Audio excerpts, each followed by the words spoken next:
preview, and live. We're live. Are we live? Yeah, we're live. Okay. So then people will, if anyone in our group is following, we'll start to see posts here. Mm-hmm. And it looks like we will be able to scroll through them and answer them. Invite friends. Live-wise, yeah. Mm-hmm. So, yeah, that's cool. I think it'll work. We'll schedule it for the people. Ooh, one person watching. One person is watching. Yay. Who's watching? We're testing. Oh, they're gone. Oh. We're just testing the new system here. So we can actually do this in the shop with all the props. Yeah, Nice. so we've been working hard on developing our infrastructure for the podcast, which I can't really see you. I know, that's kind of weird. We're going to have to fix that. This thing. We could probably mount it up high so it just comes down to like there. So we can see under it or something. Work on that. Yeah. But it sounds really good and it looks decent. We're going to get more lighting in here. Mm-hmm. And then we're hoping that this setup will help us deliver a podcast. Yeah. And also help us get on YouTube. To replace the YouTube live chat. Yeah, that too. To be sure. It's threefold. So replacing the YouTube live chat with Facebook live chat, replacing our podcast, keeping our podcast, but using this setup instead, and then adding a YouTube channel that will post our podcasts on. Oh, cool. Yeah. Oh, yeah. So we'll have a visual for the podcast. Right. Yeah, a video. I think that will expand the audience. It will allow more people to find us and enter the conversation. And okay. So, yeah, that's what we're doing. And we're testing this out. And I'm going to, so we've recorded 2 minutes. And it'd be nice if we could sit here and talk for a few more minutes. Yeah, that's fine. And then see if our kids are looking into the window. God. Can't see them. If we could. They're just they are. trying to invade. They want to be on. They want to take over. So we're going to get some better lighting too, because the only light bulb in the whole shop that doesn't work is actually the one right above us. Mm-hmm. So we got to get our electrician to actually work on that. And I've got a little. Let me just, for the fun of it, show you my kit. This is supposed to be an LED light, which will help the lighting look a lot better. And what else? Oh, 2 viewers. Got 2 viewers live here. We're going viral. Viral. And this is our Blue Yeti microphone. It's like the best of the home podcasting world. It's very cool. Justin. Hi, Justin. I can see his post. That's great. That's great. That was a question. Okay. I had. And I've got a shock mount here and a stand from Rode. And we've been amping up our kit a little bit. I can hear what we sound like, so I know it's working. And I can just walk away with it. Oh, hi, Rebecca. What's that? I can just walk away without a cord. Yeah, and I can still kind of hear you. Yeah. It's better when you're up close. We're testing out, if you're just joining us, we're testing out our new podcast. It's going to be for our podcasting. Hey, Vern. For a YouTube Live. And then also, it's going to replace our YouTube Live and become Facebook Live streaming on our Saturday mornings once a month for our members only. Mm-hmm. And then when we do a podcast, we're going to post them on YouTube. So we'll just record what's happening here, post it on YouTube. So,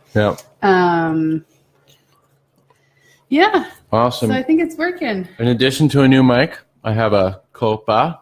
Wait, how do I do this? Like this. Yeah, that's the camera. We're using a very nice webcam, not the internal webcam. This is from December. This is our pigs, Gloucester Old Spots, covered in pepper, cured for 10 days. Just with the salt that sticks to it. But 2 applications of that. So the first application, just roll around in the salt, put it in the fridge for 5 days, do it again, then take it out and rinse it off and give it a little tiny smoke. And that's Copa. It's a little young, but it's delicious. It's floral. Can I try? Yeah. Can I try? We still got our 9-year-old. He really wants in here. Thank you. Yeah. It's delicious, right? Hi, Wallace. It's floral. And then, It's delicious. oh, yeah. This is a cool thing. We're recording, several minutes here just so we can get the hang of this. And then the goal is, I think we can download what we're recording here. I'll try looking at the camera. We're going to download what we record here and see if we can get it all the way into YouTube to post as a YouTube podcast. So this is not actually an official podcast. This is a test. And so thanks for joining us. This is official right here. This looks like butter, and it even tastes like butter.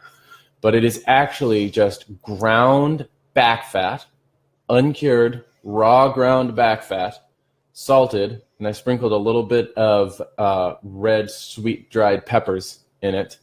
Then I mixed it really thoroughly by hand so that it gets aerated and fluffy. And then I froze it as a test. I wanted to see if it still maintained its fluffitude after freezing. Pulled it out of the freezer, refluffed it just by hand mixing, and it totally works. And now it's soft again. Oh yeah. This is like a new thing that's been blowing my mind. Raw, uncured, ground. Did I mention ground? Grind, salt, mix until it's fluffy and spreadable. Blows my mind. It is so delicious. This is one of the myriad ways that we have to utilize in order to utilize all the fat on a lard pig. And man, these mangalitas that I've been butchering have been just really incredible. The fat is so delicious that to waste it would just be unconscionable crime. Ginger, welcome. All the way from Prince George. That's awesome. Justin Ginger. And Vern, I use the boneless Boston for the copa. I'm going to show you what I mean. Here's a fresh one. This one has not been cured. I just cut this out of the shoulder.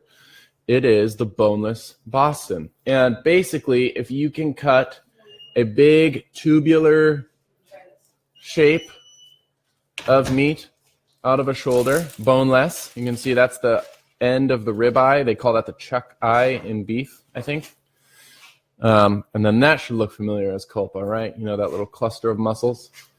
Salt this for 10 days, like I said. Rinse, dry, hang, light smoke.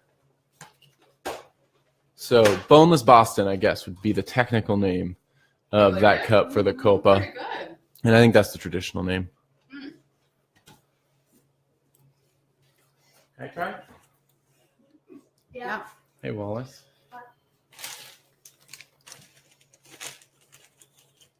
This one's a little on the salty side. I think I salted it 2.5. Yeah, smell and taste vision would be Perfect. if we could capture. Mm-hmm. You want some more? Prince George, BC. Hello, Justin Ginger.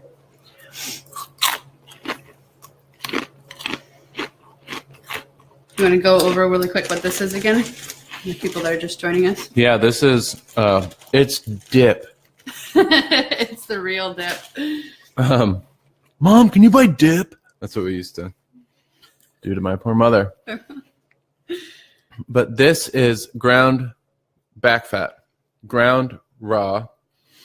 Once it's ground, you season it at about 2% by weight with salt, and then do just little mild spices, and then mix it really thoroughly by hand to aerate it. You're turning it and creating air pockets with your fingers, and then squishing and smearing so that it gets fluffy. And fluffy and spreadable like this. And it's so crazy delicious. Raw back fat. Blows my mind. It freezes well. Can come out of the freezer, be thawed, re-aerate it by mixing it really thoroughly, and it's just so good. That's been the whole task with these mangalitas because they are humongous, over 300 pounds hanging weight, and I don't even know how much of that is fat, but we're talking 3-4 inch layers of back fat. It's just been a fat management job. Like this. And since we're doing them as shares, here's a solid piece of back fat. Really beautiful. This is what we would grind for that whipped back fat spread. But this is going to be salted for salona or lardo or suonina or salo. I like to pretend I know all the different words for this because every peasant European culture has a word for cured solid back fat.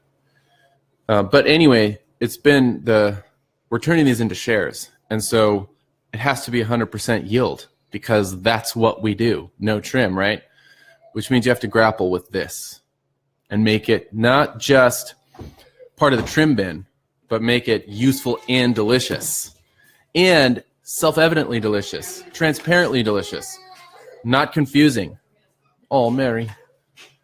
Not so that you just open it and you don't know what is a slab of fat. Like, it needs to be transparent. And so that's been my challenge with these mangas. And I think we're naturally I go to the traditional peasant recipes to try to figure out how people ate this. And that salona is eaten so many ways. It keeps. Fat is so stable. Oh yeah, that's right, Justin. You're doing mangoes way up there, way up north. Justin, is this going to be your first Mangalitsa harvest that you have done? Oh, hey, Johnny. But it's awesome. These pigs are so fat, but they are not obese. It's an important distinction to make because I have slaughtered obese pigs, and by that I mean they can't even walk. They're so fat they can't walk, they can't see, their eyes are basically closed by the fat. And but these mangas, they can have the same quantity. Like if you're just going to count inches of back fat, they can have the same quantity of an obese pig that I've slaughtered before, but they aren't obese. They're athletic.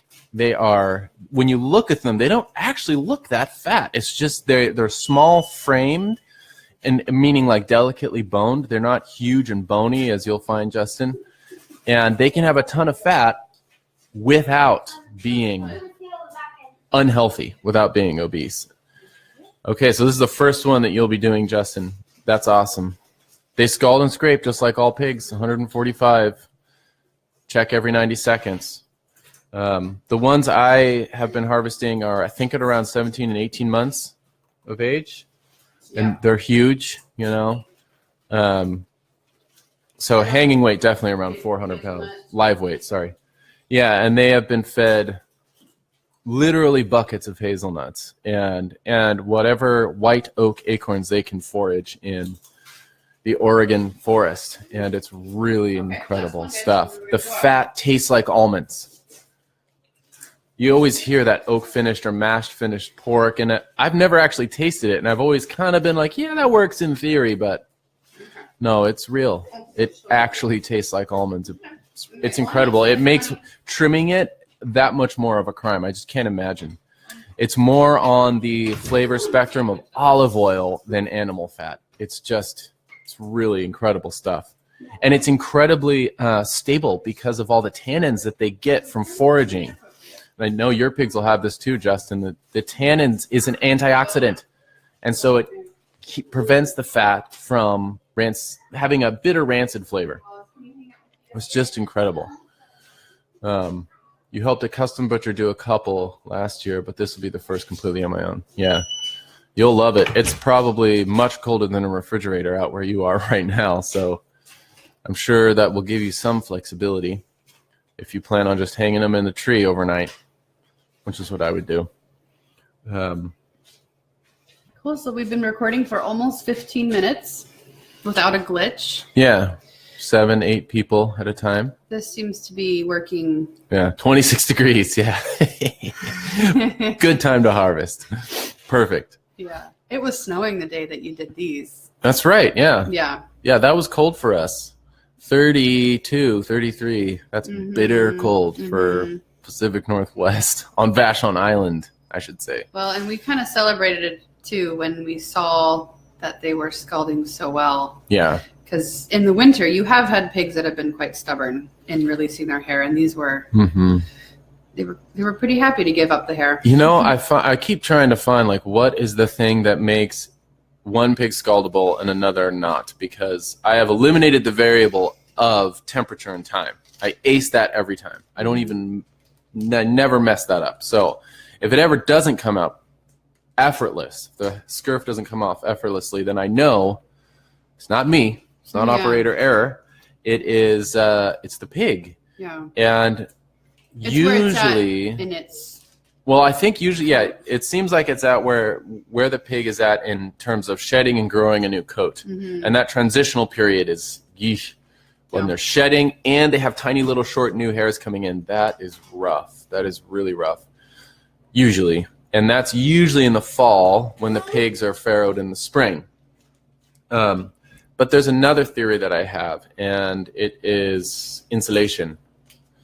Lard pigs in general are always easier because they have more insulation, so they don't need to compensate for the lack thereof with a thick coat of hair. And lean pigs, they can have a thick coat, because especially if they're foraging outside, because they kind of need the extra barrier from the elements. Whereas lard pigs, no problem. But I'm such a fan of these mangas. It's, if anything, has taught me that I don't think I'm ever going to raise them. Mangalit says, because I just have 2.5 acres here. I have no nut tree. I have beaked hazelnut, which is a native hazelnut, but all the squirrels get those, and each tree drops like 3 hazelnuts a year. And so lack of nut trees, and I feel like really the mangas shine when they're just mowing down on nuts, because you will taste the nut oil. You will. And then the other thing is they need a while to grow out because they are a smaller framed pig. You keep them for over a year to get them to slaughter weight. And on my little 2.5 acre setup, that would be, I think, a heavy burden on the land if I were to raise any quantity that made sense. And since I tend to do a smaller quantity of pigs, I need to grow them for shorter periods. That's why I think the old spots are perfect. For our little setup here. Yeah, they work out well. Yeah. Well, if got still 7 viewers, we're almost climbing at 20 minutes, and it's awesome. Not glitchy. Not glitching. At least not on our end. Yeah. The sounds works well. The visual is decent. We're having a lighting issue with our shot. And I can see everyone's comments. Yeah. Yeah. The communication is running well.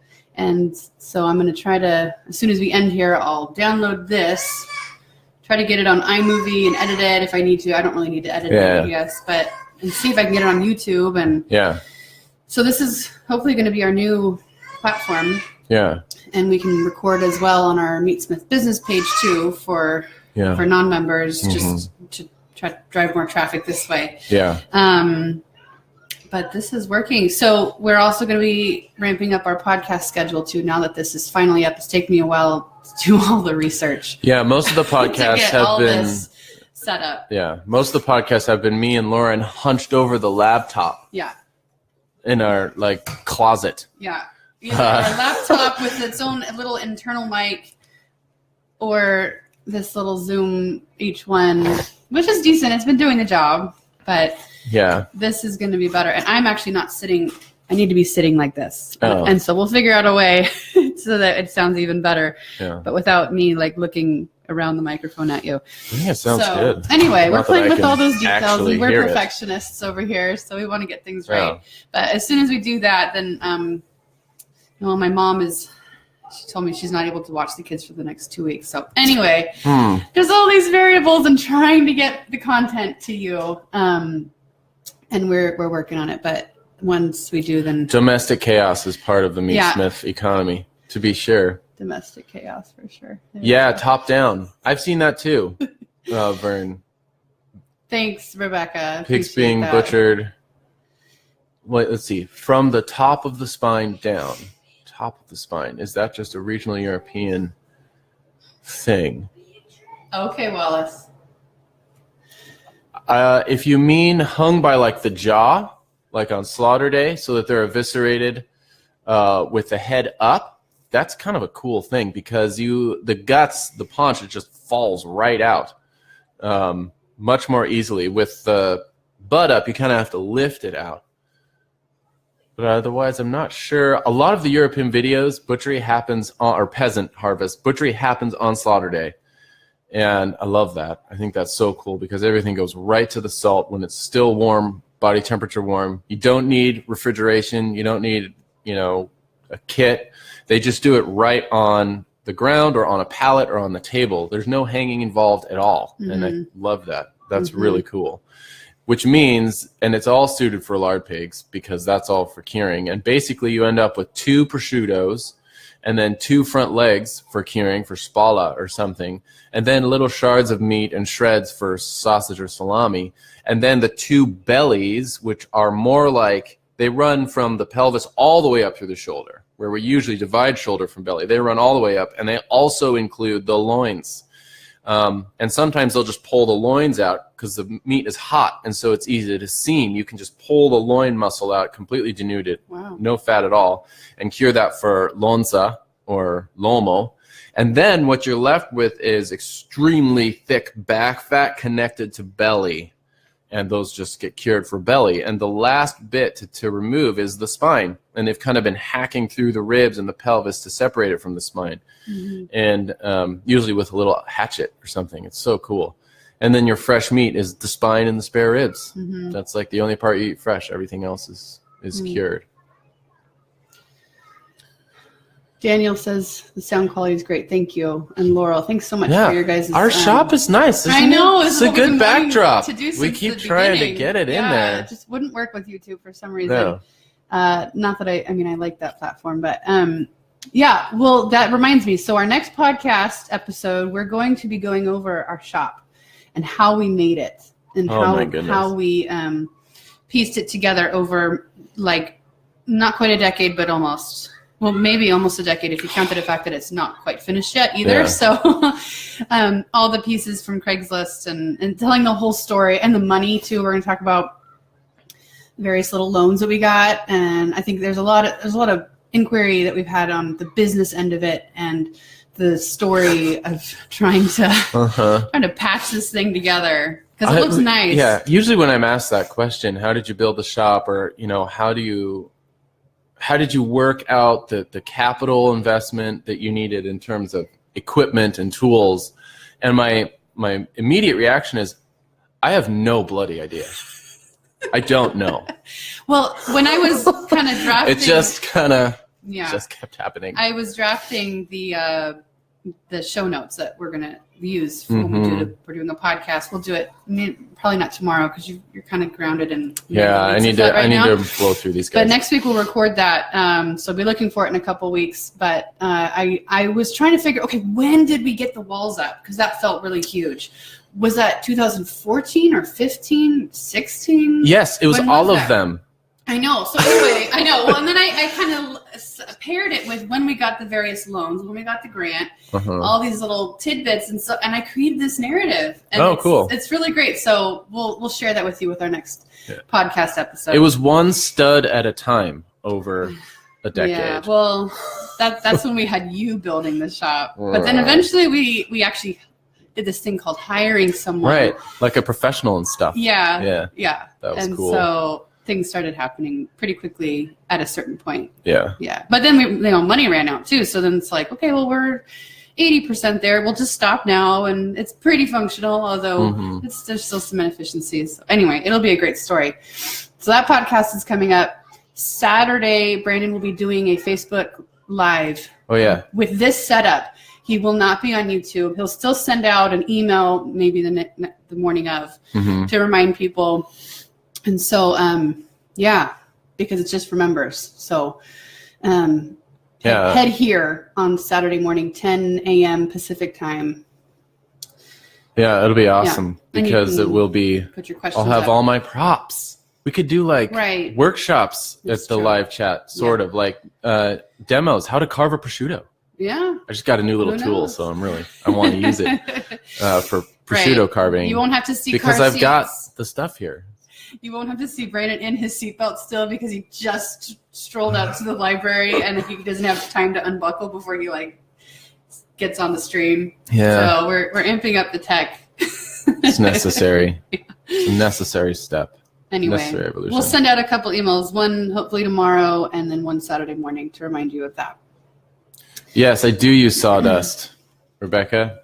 I saw it. I guess I never quite thought about it, but I saw it in a London butcher shop when I went to London once upon a time for 4 days. And there's still a tradition of small-scale animal processing and selling in England. And went into a little shop the size of a shoebox with 2 guys in there, really only room to hang like 2 lambs and a cow, really tiny, like smaller than my shop. Mm-hmm. Sawdust on the floor, wood cutting surfaces everywhere. And this wasn't like a renegade, illegal, hipster, radical shop. I don't even know what that is, if that exists. But it was a traditional British butcher shop, sawdust on the floor. And it was a revelation to me because mopping is like sort of inconceivable in this space. Yeah. It's a slipping hazard, for one. We didn't do floor drains. Mopping doesn't do anything for fat unless you're using super hot water and really nasty soaps. And I don't want to create a big sauna in here, with steam everywhere. And there's just too many table legs to get around with a mop. And just water. Like, I don't want free water, right? I don't want available water. I'm curing for preservation in general. And with the wood, we don't want the wood to be getting soaked. Right. So the general rule is keep stuff dry, and that's exactly what sawdust does. It's amazing. A little bit of fat can drop, even blood can drip on the ground, and it just balls up in the sawdust. And instead of a mop job, it's a sweep job. We just sweep the place out and apply a new, fresh coat of sawdust that smells really nice. It's the brilliant way to maintain a butchery floor. I think. If you're going to have wood cutting tables, you got to have wood on the floor. It's just a complete package, sanitation-wise. Yeah.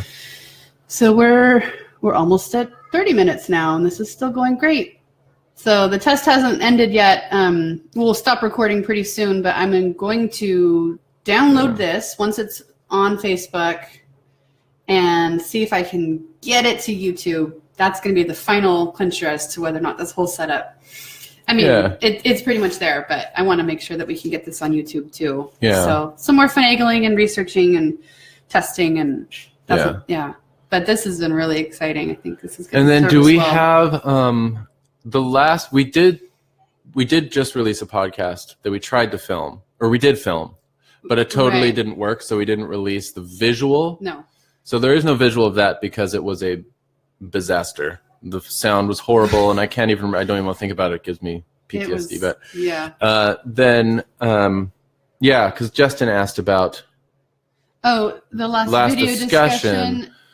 Justin, are you talking about the last YouTube live chat, maybe? Right, or are you talking about the Vimeo, like the Harvest Journal film? Because I believe I got that up. I might have not gotten the YouTube up that you did last. Although I usually do it pretty quickly, but. We'll check into that. Yeah, I'm glad. At that. Thank you for mentioning that. What Justin. we have not done is gotten the February Harvest Journal out, which you just finished today. That's my fault. It's his fault. Yeah. But that's okay. It's all about fat. I'm obsessed with fat. Yeah, it has to do with these mangalitzas. So that's why we were kind of postponing that one. So, and there's going to be a part 2 in March. So how to eat fat. He finished it, but I got to format it, so it'll be up this week. You would think that that's self-evident. But it's just not. And I think I was thinking about it. It's because of a biological thing that we all have that is extremely powerful, and it's called disgust.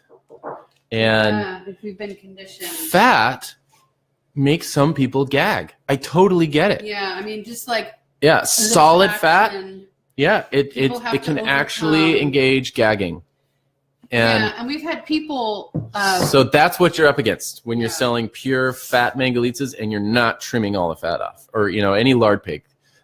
It's not a paltry hurdle, and it's like That's significant. Disgust Yeah. sensitivity. It's when you've significant. been conditioned a certain way, as we have in our culture. But we've had friends that come over to eat our food before, even not just fat, but just like kind of normal roasted things.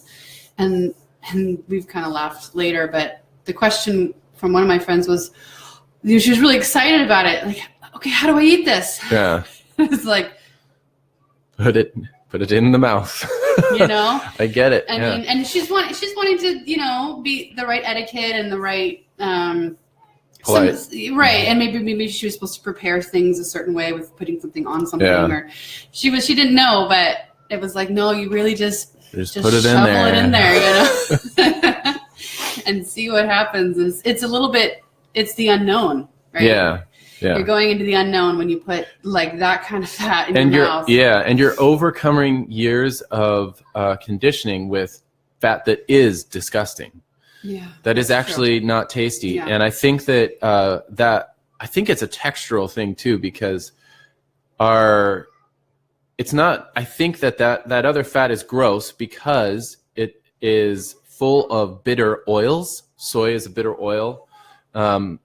And it can be a good source of protein, but the oil in it doesn't taste good. And that makes pig fat not taste good. And then some of the weird stuff, you know, growth hormones or whatever, antibiotics, dewormers, some of that stuff is fat soluble. So that will make fat bitter. And then to say nothing of like transportation, oxidation through transportation, and how long it's been in the cooler and all of that makes fat gross. And then it's really easy to associate that like, it's not a salubrious thing. You don't want to eat it. And that can like condition you to not want the texture of fat. That's my theory.